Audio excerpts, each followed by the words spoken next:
Muy buenas tardes a todos.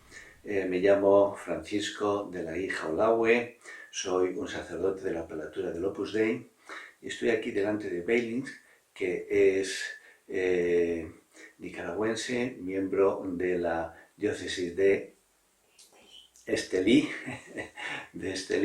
y que me ha pedido que responda a unas cuantas preguntas para enviároslas a vosotros. ¿A qué llamamos vocación? Bueno, vocación en el lenguaje corriente se suele utilizar, vocación desde el punto de vista humano, se suele decir de personas que tienen una serie de aptitudes para realizar una determinada tarea. Así, por ejemplo, se suele hablar de que uno puede tener vocación para ser médico o maestro, tiene aptitudes para realizar ese tipo de tareas. Pero desde el punto de vista sobrenatural, cuando hablamos de vocación, estamos hablando de que Dios realiza una llamada concreta a una persona para seguir un camino de seguimiento más estrecho a Dios, para realizar alguna misión determinada. Esa llamada de la que hablamos, ¿en qué consiste? Bueno, esa llamada evidentemente no consiste en, pues no sé, en escuchar una voz o en recibir una carta que nos diga a nosotros que tenemos que realizar algo. Se trata de una experiencia interior, se trata de descubrir en el alma una inclinación, una inquietud que nos lleva a pensar que Dios está esperando de nosotros alguna tarea concreta. Pero ¿cómo se nota eso? Bueno, pues ya he dicho que no se trata de recibir un certificado, una certificación que a nosotros nos asegure que tenemos una vocación. Se trata de algo que uno percibe en su interior. Se trata de un fenómeno interior del alma. Es algo que Dios hace notar a través de determinados acontecimientos, de determinadas intervenciones interiores en el alma de una persona, quizás a través de otras personas o a situaciones que uno tiene que vivir y que a uno le llevan a pensar que Dios le está llamando, le está pidiendo alguna cosa concreta.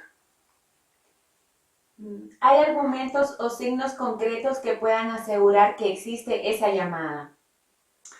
Bueno, has utilizado la palabra asegurar. Y no se trata, evidentemente esto no se trata de una demostración matemática. Se trata, como ya he dicho, de una percepción interior, que puede estar generada por, por determinados acontecimientos que uno puede interpretar como preparación que Dios le ha hecho a uno. Uno ha podido nacer en una familia cristiana, ha recibido toda una serie de buenos ejemplos, se le ha enseñado a rezar, se le ha enseñado que la vida está para ayudar y para servir a los demás, y todo eso de alguna manera puede prepararle a una persona para descubrir que su vida la puede dedicar al servicio de Dios y al servicio a los demás. Otras veces pues pueden ser algún acontecimiento repentino que a uno le lleva a pensar en las motivaciones más profundas de la vida, quizás la pérdida de una persona querida, algo que a uno le hace reflexionar de repente o que le hace perder las seguridades en las que uno se venía apoyando, hasta pensar, por ejemplo, en San Ignacio, ¿verdad?, que tenía una vida volcada en determinada dirección y cuando aquello se le viene abajo, entonces descubre que la vida tiene que servir para otras cosas.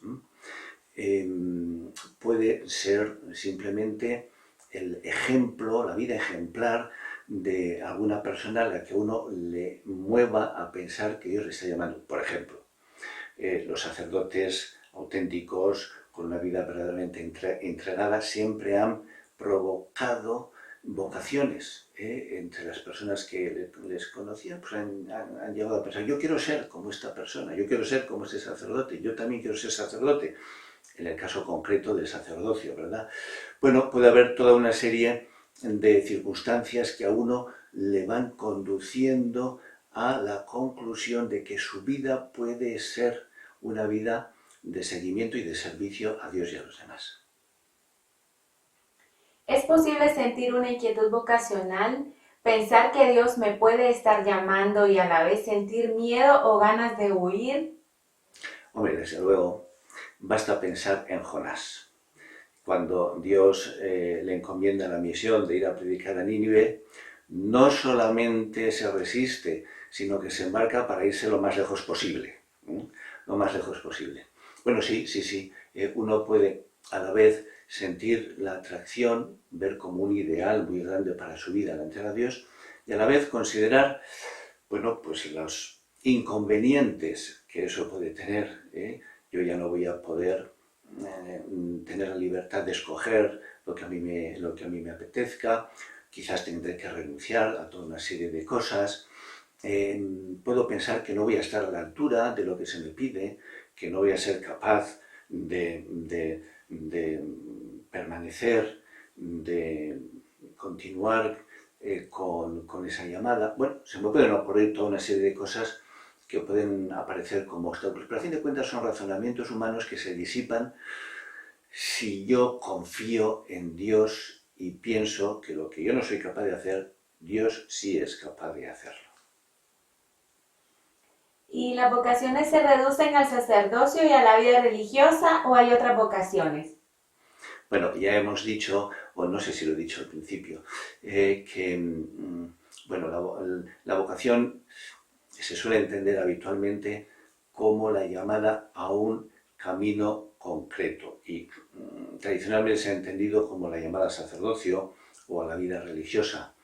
Pero aparte de esas determinaciones concretas de entrega a Dios, está la común vocación cristiana.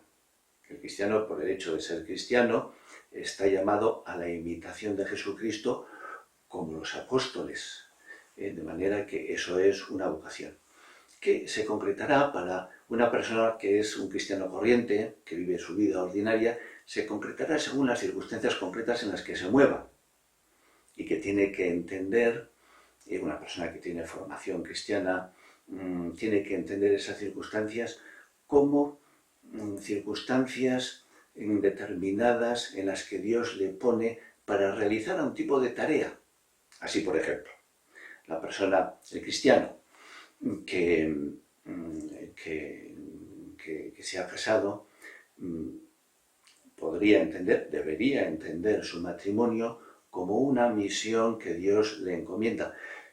Siempre ha sido así, pero quizás en las circunstancias culturales en las que ahora nosotros vivimos, en las que hay tantos matrimonios que fracasan, un cristiano bien formado tiene que entender su matrimonio como algo que Dios le pide para realizar ese matrimonio suyo y la atención a la familia como una misión que Dios le encomienda para que el matrimonio sea lo que Dios ha pensado que tiene que ser el matrimonio. Yo, cristiano casado, quiero responder a Dios viviendo mi matrimonio tal como Dios ha pensado que tiene que ser el matrimonio. Y la atención a la familia. Bueno, entonces se trata de algo normal, algo que, bueno, pues alrededor es muy corriente estar casado, pero que yo, cristiano un poquito formado, entiendo como una tarea que Dios me encomienda. Bien. Usted ha dicho que pertenece al Opus Dei. Sí. ¿Quién era San José María Escrivá?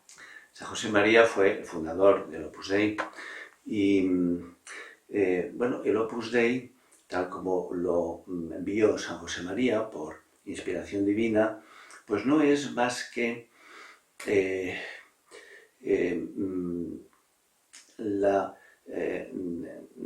el intento de que los cristianos normales entiendan su vida corriente, los cristianos que viven en medio del mundo, los laicos, efectivamente como una llamada de Dios, efectivamente con un sentido, con una mentalidad vocacional. Dios quiere que yo, en las circunstancias en las que me muevo, entienda esas circunstancias como una tarea que tengo que realizar. Tendré que atender a mi familia como una respuesta al querer de Dios. tendré que realizar mi trabajo como una respuesta también a una misión que Dios me da de realización de ese trabajo del mejor modo posible, con espíritu de servicio a los demás y de construcción de la sociedad en la que me muevo. Tendré que entender cada una de las situaciones en las que me muevo, la amistad, incluso el ocio, como algo que es agradable a Dios si yo lo realizo tal como Dios quiere que sean esas cosas.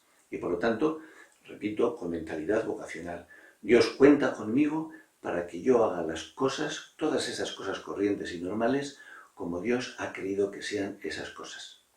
Dios necesita a muchos peones suyos, a muchos discípulos suyos en medio del mundo para lograr que el mundo funcione como Dios quiso que funcionara el mundo al crearlo y al poner al hombre en medio de la creación para que manejara la creación, ¿verdad?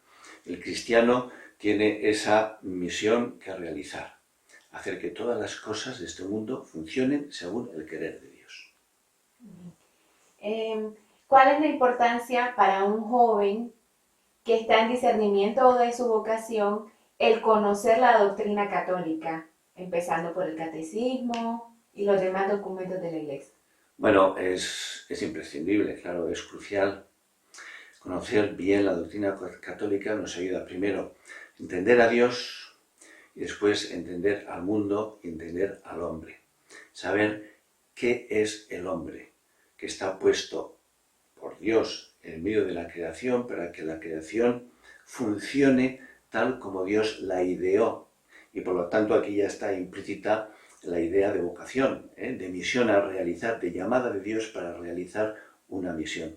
Si uno no sabe esto, si no conoce estos rudimentos de la doctrina cristiana, entonces, bueno, pues puede pensar que está en el mundo como fruto del azar y que no tiene nada especial que realizar, que tiene que moverse de acuerdo con lo que le vayan presentando las circunstancias sin más, o de acuerdo con los impulsos interiores que él vaya sintiendo, sin hacer referencia a algo que Dios tiene pensado y que él tiene que realizar. Sí, por eso es muy importante conocer la doctrina cristiana, estar bien catequizado. Muy bien. Lo que dijo del Concilio Vaticano II. A ver, ¿quién lo dijo primero, San José María o en el concilio? Sí, bueno, vamos a ver, sí. En la conversación previa hemos citado al Concilio Vaticano II porque el Concilio Vaticano II viene a refrendar lo que era el carisma vocacional de San José María. San José María viene a poner de manifiesto la importancia de la vocación laical, de cristiano corriente que está en medio del mundo para hacer que las cosas del mundo funcionen de acuerdo con el designio de Dios. Bueno, pues el Concilio Vaticano II vino a refrendar esa doctrina de San José María, a decir que el cristiano está llamado por Dios para la realización de una tarea, para buscar la santidad y para buscar la santificación de las cosas de este mundo. Padre, ahora una pregunta personal. ¿Cuántos años tiene de ser sacerdote y si merece la pena entregar la vida al Señor? Ese sacerdote soy yo. Bueno, yo en este momento tengo 64 años. Y bueno, pues llevo prácticamente toda la vida, desde mi juventud, desde los 16 años, entregado a Dios. Y lo que puedo decir es que echando la vista atrás, no se me ocurre otra cosa mejor que yo pudiera haber hecho. Primero, por lo que tiene la entrega a Dios de cercanía con el Señor, de participar en una intimidad con Dios. Y después, porque eso a uno le dota de la capacidad de volcarse en los demás, de entender mejor a los demás, de participar de los anhelos, de las alegrías, de los sufrimientos de los demás y ayudarles a entender todas esas cosas desde la perspectiva de Dios, de lo que Dios quiere para ellos, porque esa es la forma de acertar en la vida. Eso no suele ser tan fácil, ¿verdad? Acertar en la vida. Bueno, pues mirar a Dios a uno le lleva o le ayuda a acertar en la vida.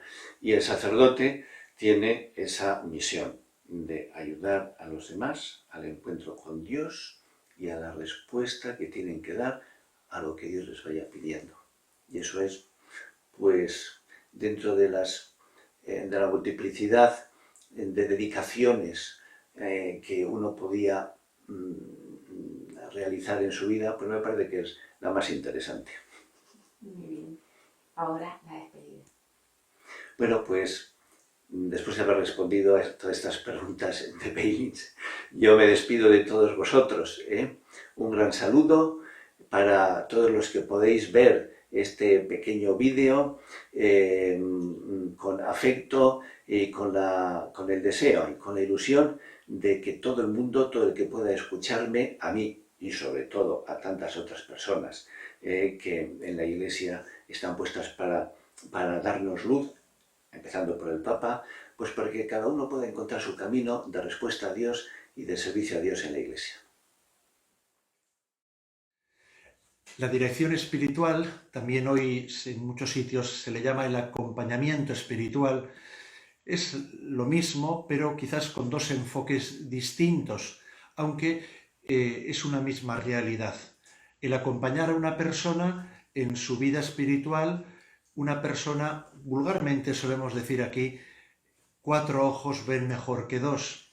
Entonces, desde la experiencia de un sacerdote o de un laico, no es obligatoriamente necesario que el director espiritual sea un sacerdote, lo suele ser pues por su formación, pero si hubiera alguna persona laico también preparado, podría desarrollar este ministerio, llamémoslo así.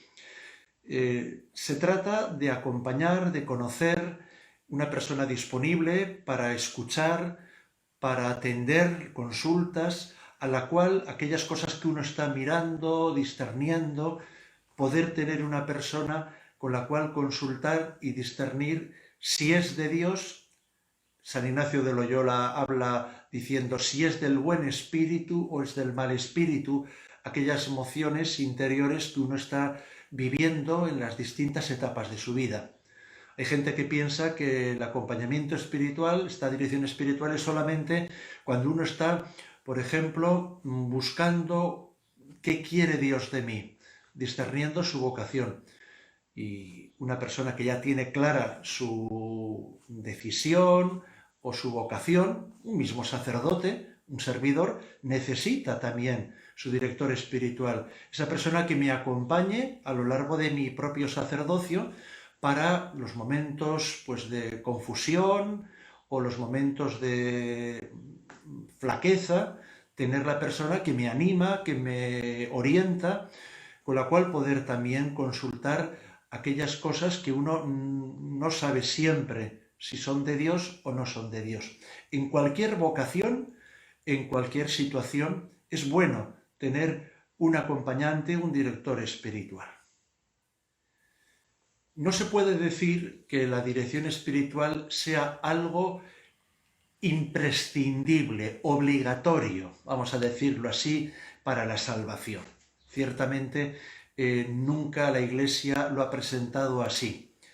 Sí que es verdad que si lo vemos en todos los santos, han tenido su acompañante espiritual.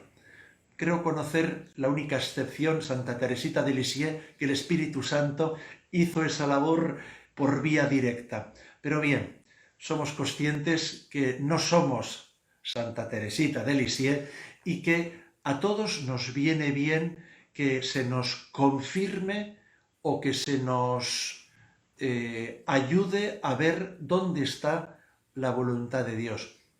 Entonces, la importancia está en quien busca la verdad, en quien busca la voluntad de Dios, y si el Señor me da esta oportunidad, me da esta herramienta, me da esta posibilidad, el no aprovecharla, solemos decir, es de tontos. Cuando te dan algo bueno, que te hace bien, que te va a ayudar, ¿por qué no aceptarlo?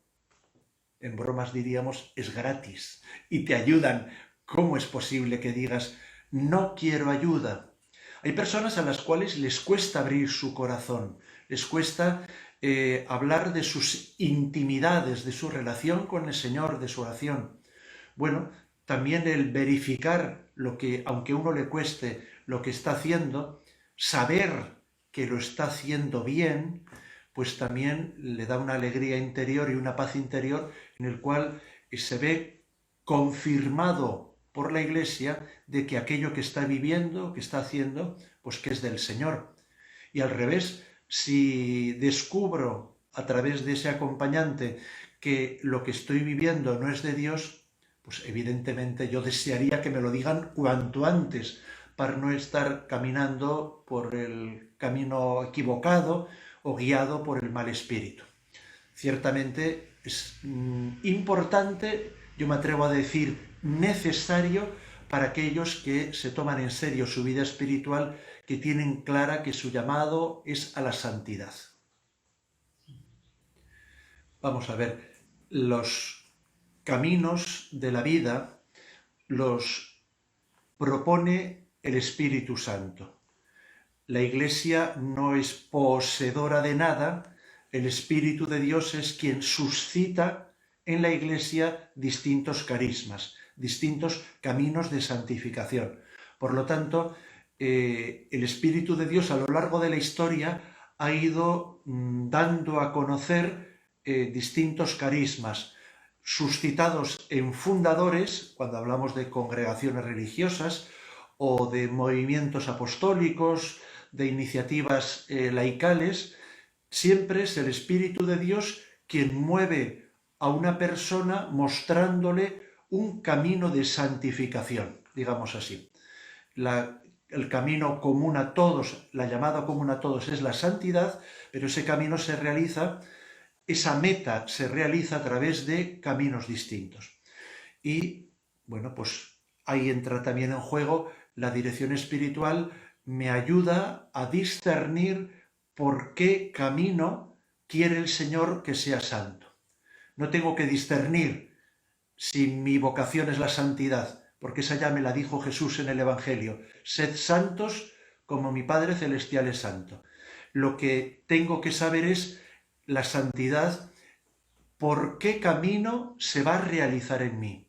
Si lo va a ser a través del camino del matrimonio, si lo va a ser en una vida consagrada laical, en una vida consagrada religiosa, puede ser de vida activa, a través de unas labores apostólicas, puede ser en la vida contemplativa, unida al Señor, en un monasterio.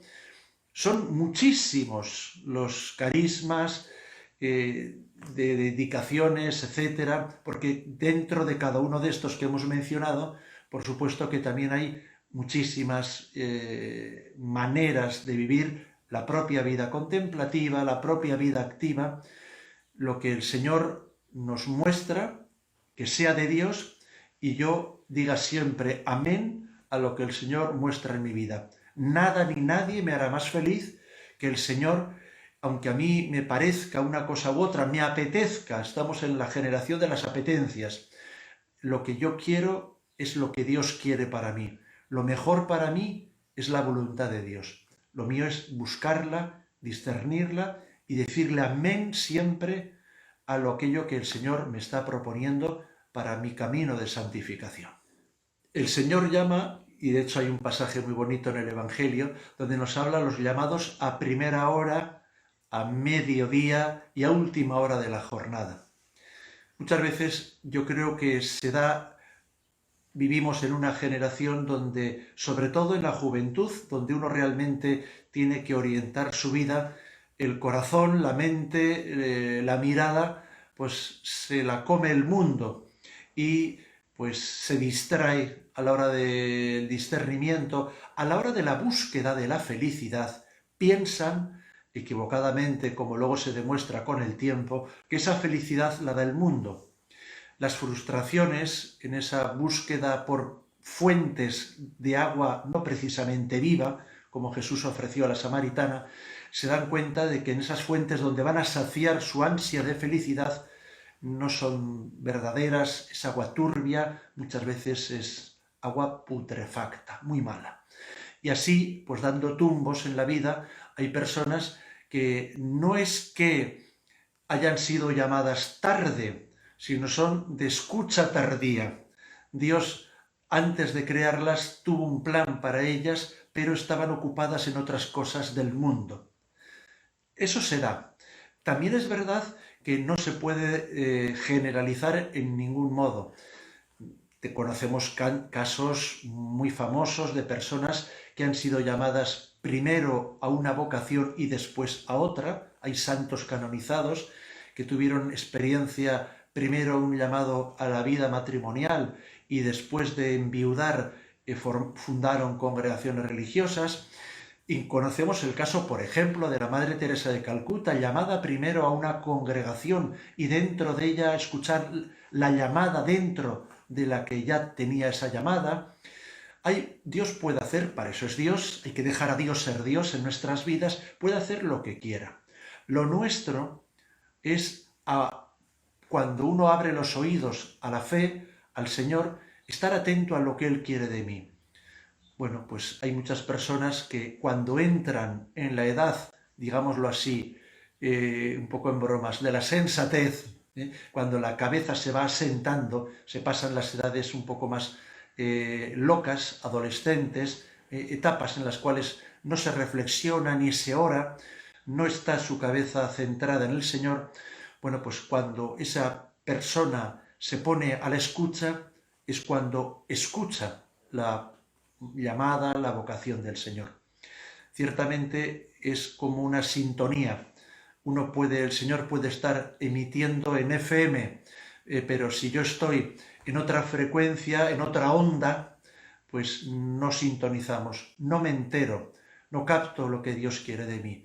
Cuando a través de una conversión personal, de una actividad eclesial, de un retiro, de unos ejercicios espirituales, de un cursillo, de lo que sea, si a través de una experiencia de Dios tengo la ocasión de encontrarme con Él, entonces es cuando yo cara a cara no solo le pregunto, si a veces incluso sin preguntar el Señor sale a mi encuentro y me dice lo que quiere de mí. Se puede dar a cualquier hora. Lo importante es que cuando tú lo escuches, no te hagas el sordo, que cuando el Señor se te comunique a la edad que sea, temprana, mediana o tardía, que respondas afirmativamente, porque nada ni nadie te quiere más ni mejor que Dios. Hubo una campaña del día del seminario que se titulaba La familia, el primer seminario. Ciertamente, si pensamos en Jesús, el primer sacerdote, tuvo un seminario, que fue la Sagrada Familia. Allí creció el corazón sacerdotal de Jesucristo. Allí no solo aprendió en el orden humano, allí fue educado y allí pues experimentó también el amor de Dios y el amor de sus padres.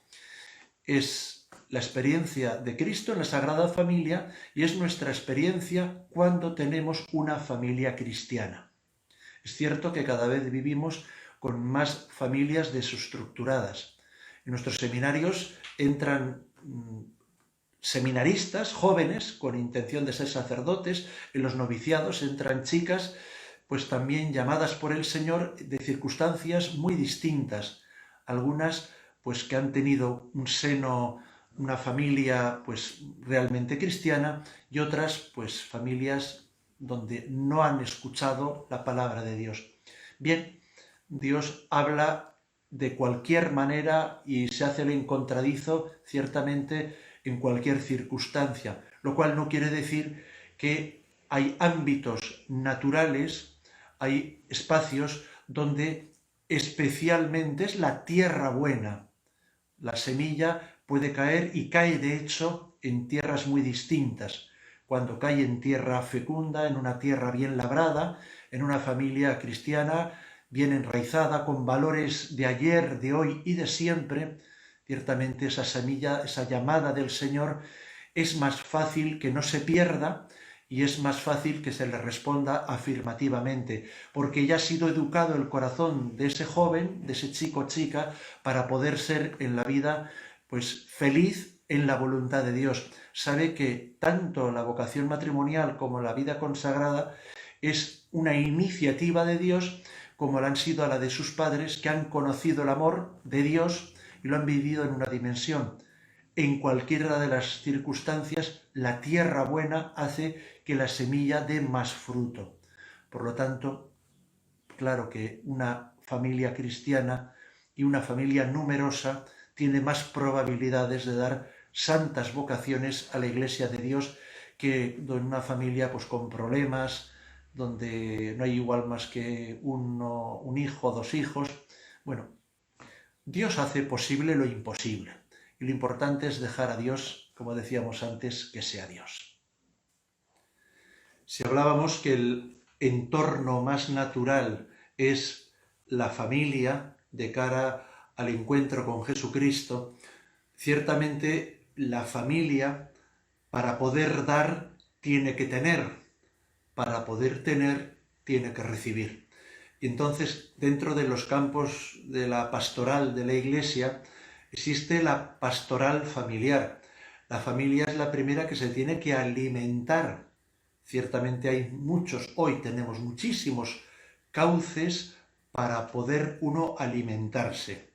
Quien diga, no, yo no tengo tiempo para nada, yo me comprometería para demostrarle cómo hay muchas maneras de poder alimentarse, incluso a través de una vida, vamos a decir así, ajetreada, de una vida laboral fuerte. Conozco a muchas personas que hoy día, con las facilidades tecnológicas que tenemos, camino del trabajo van con su MP3 escuchando catequesis. Hay gente que en su coche, que en sus transportes utiliza Radio María para su formación, etc. Tenemos los famosos podcasts.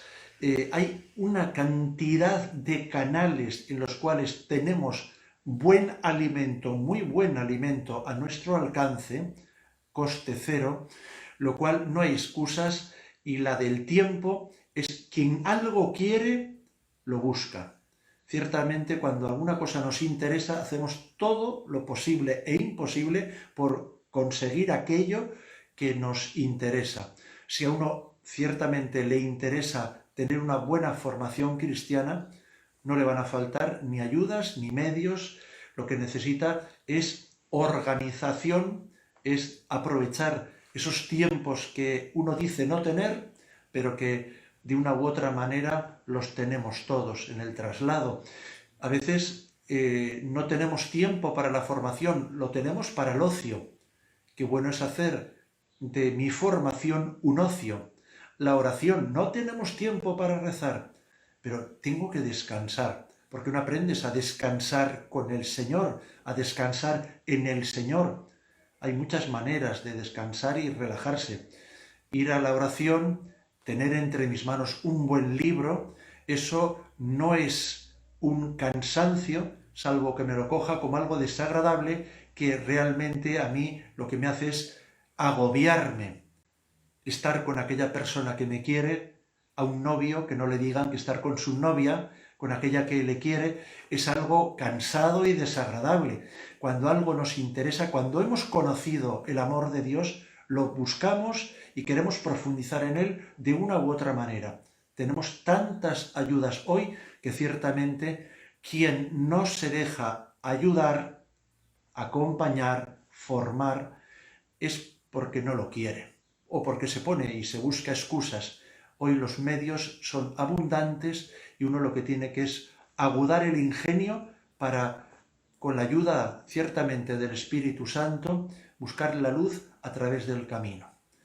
Hay medios, lo que hace falta es que uno tenga voluntad, deseo ardiente de centrar más la formación de esa familia, de ese corazón personal de cada uno de los miembros de la familia.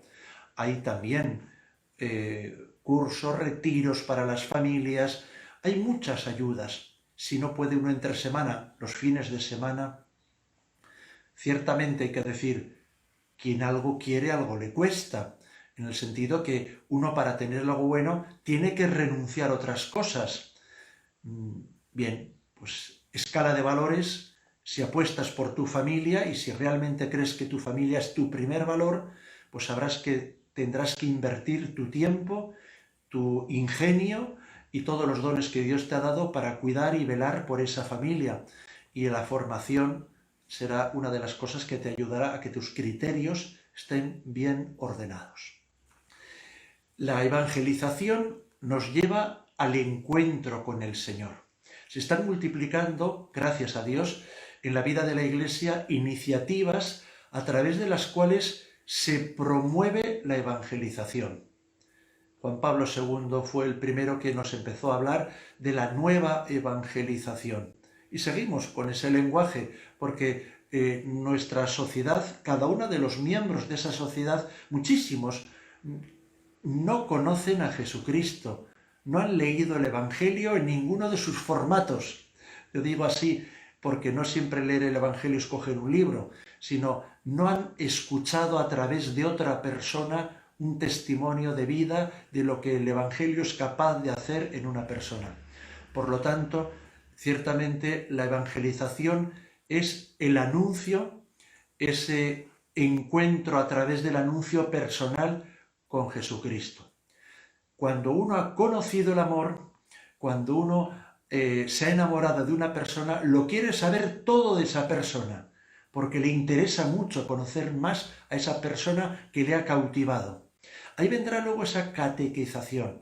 Una vez que uno ha encontrado el amor, ha encontrado a Jesucristo, después quiere tener unas raíces bien hondas en el don recibido. Y ahí viene la catequesis, la formación, ahí viene una pedagogía que hará que mi ser evangelizado no sea un vano sentimiento que hoy siento esto, como los adolescentes, mañana se me ha pasado. Cuando uno se ha encontrado con Jesucristo, el paso siguiente obligatorio, no es optativo, es obligatorio, es formarme, profundizar en el don de la fe que he recibido, porque si no, el mal espíritu ya se ocupará de que aquello sea como los fuegos artificiales, o algo que en un momento dado le ha cautivado, pero pasado mañana los afanes de ese mundo harán que se olvide de lo que él ha experimentado. Evangelización imprescindible, la formación, la catequización necesaria. En cualquier relación con Dios, del orden que sea, siempre la primera llamada, paso, iniciativa es de Dios. En teología hablamos de la primacía de la gracia. Siempre Dios es el que da la primera llamada. Si estamos, por ejemplo, pensando en la vocación, que una joven, un chico, piense en la vida consagrada, eso no sale de uno, de uno salen otras cosas. Algo que es de ese índole, de ese tono, ciertamente es porque Dios le llama, le pronuncia su nombre, le muestra su corazón, y cuando uno conoce el amor, cuando uno realmente ha conocido a Dios, es cuando a uno le sale la respuesta. Pero si nosotros amamos, en el orden humano, en el orden sobrenatural, es porque Dios nos amó primero. Si amamos, es porque hemos conocido el amor, y el amor es Dios. Entonces, en todos los órdenes de la vida, el mismo Señor es el que nos ha creado. Él ha tenido la iniciativa de darnos la vida. Él nos amó antes de crearnos. Y siempre, lo miremos por donde lo miremos, el primer paso, la iniciativa en todo es de Dios. ¿Te crees que te has convertido? ¿Te crees que has hecho un esfuerzo para poder conseguir esto o aquello?